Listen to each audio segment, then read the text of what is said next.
Preview of the FA Cup final, Arsenal against Hull for Sky Sports, sponsored by Sky Bet. Please say, as ever, Jamie Redknapp in the studio to preview this one. Jamie, good to talk to you. Again, 9 years since Arsenal's last trophy. They keep talking about it. It's everywhere. That was the FA Cup at the Millennium Stadium. How significant is how they psychologically deal with that history and that weight of history? Yeah, well, they've got so many players that weren't around then. I mean, this is a completely different team. You know, you think back to the Birmingham Capital One Cup final as well, when Arsenal were obviously hot favourites. Yeah.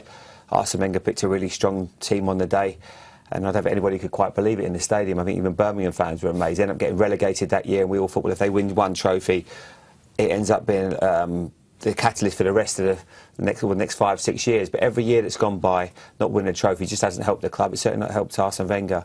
But I think this team is ready to win one now. I look at the quality they have in their team. Hull have obviously got a couple of big suspensions, and if they don't win this one, I think Arsene Wenger will be under serious pressure. I have to believe that. I mean, for the fact they're finishing in the top four is not a trophy. They need to be winning trophies. Him not signing a contract, does that increase the pressure at all on the players? The fact that his future seems uncertain, the contract's up in the summer? Not really. I don't think as a player you really think about that. I mean, Arsene Wenger is obviously is part of the furniture there. I mean, I don't know who's going to... I mean, he gives himself a contract, it seems to me, there. He runs that football club from top to bottom.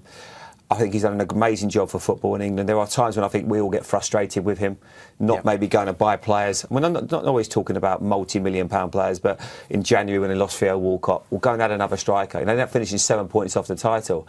I think they had, in terms of finishing in the top four, 7 points off the title, and then winning the FA Cup if they win it. I think Arsenal fans would say that's been a really successful season. You know, they've obviously signed Ozil, and I can see one or two players coming in the window, and they can challenge again next year because they're not that far away. But it's just like always typical Arsenal, they're just never close enough. Debbie Wenger's fifth FA Cup as well. They're heavy odds-on favourites with Sky Bet, both in terms of 90 minutes and to lift the cup market, which is the overall one. Beaten Hull twice in the league, kept 2 clean sheets. Hull have also lost 4 of their last 5 games since they booked their spot in the final. Do those form lines matter? Do those head-to-heads matter? I think they do. I think Arsenal's got better players. I think Jelavic and Long is not available as well, which is a big loss. Because if you do look at Arsenal at times, they are not so much in these games, but in the big games where they've struggled defensively. But if they've got their best 11 out, Koscielny and Mertesacker at the back, Aaron Ramsey is such a big player for him. I can see him being a match winner. He's got that box-to-box energy. I think from Hull's point of view, well, Arsenal got to try and stop Tom Huddleston getting on the ball. He's the one player in that team that will quite enjoy the open spaces at Wembley. So I think it's important that Arsenal try to hurry him up, don't let him have too much time on the ball because he will pick out passes. But the fact they've not got Jelavic and Long is a real loss for them. Matty Fright's the top in the whole goal scorers market. I mean, he's quick. The best option, 6 goals this season, 4 in the Cup. He's got real pace, but as I say, I cannot see anything else but an Arsenal win here. And especially if they score early, it might end up being comfortable. Not too comfortable, because cup finals are always tight and tense affairs, but I just think this is Arsene Wenger's time. I mean, I can't see anything else but an Arsenal win here, and I'm sorry to Hull fans because they've had a really good season. But Steve Bruce has got the FA Cup pedigree as a player, of course, with Manchester United. I mean, look, this is last year Wigan beat Man City. I mean, who would have thought that? So anything can happen. But I'm just saying, I look at the sides. I think 4-9 isn't the worst price in the world. Because I look at the quality that Arsenal have.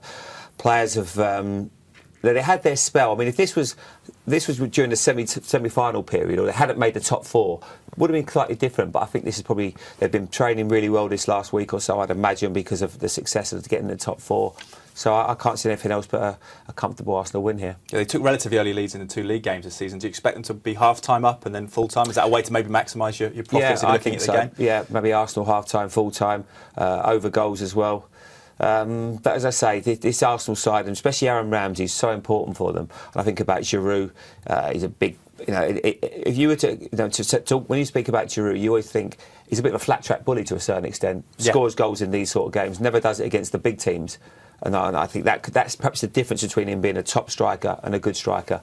So I'm going to go for, as I say, an Arsenal win, and I think Giroud will be pivotal, as will Aaron Ramsey. Yeah, who would you go for in the goal scorers market, those two? Because Ramsey, of course, came on in the FA Cup final 2008 for Cardiff as a 17-year-old in the... That's right, against Portsmouth, yeah. I would go for Giroud first goal. I think he's, as I say, one of the players that will turn it on in these games, and I'll go for an Arsenal 3-1 win. I think they've got the quality, experience, and I just can't see that. I mean, if they don't win this, there'll have to be so many question marks about Arsene Wenger, because having spent this amount of money, you can't keep turning around and saying top four is like. You think he might genuinely go in the summer if they don't win this? If they don't win, I think there'd be a lot of pressure on him from Arsenal fans, the detractors, the ones that don't necessarily believe he's the man to take the club forward. If they win, I don't think there'll be any doubt at all. He'll sign his contract and he'll stay. I think that's probably what he's waiting for, because there will be, this gives up opportunity to the people that perhaps don't feel he's the man to lead the club to the next generation of players. And obviously another year goes by without winning a trophy, and they will never get a better chance than this. So not fascinating game in store. Jamie, thank you. Appreciate it. Pleasure, Ed. So they're all the markets on skybet.com. We're going for an Arsenal 3-1 victory, which is available at odds of 12-1 with Skybet. Maybe a bit of some value there in a tight market with the Gunners heavily odds on. Skybet.com, the place to be. We'll see you again soon.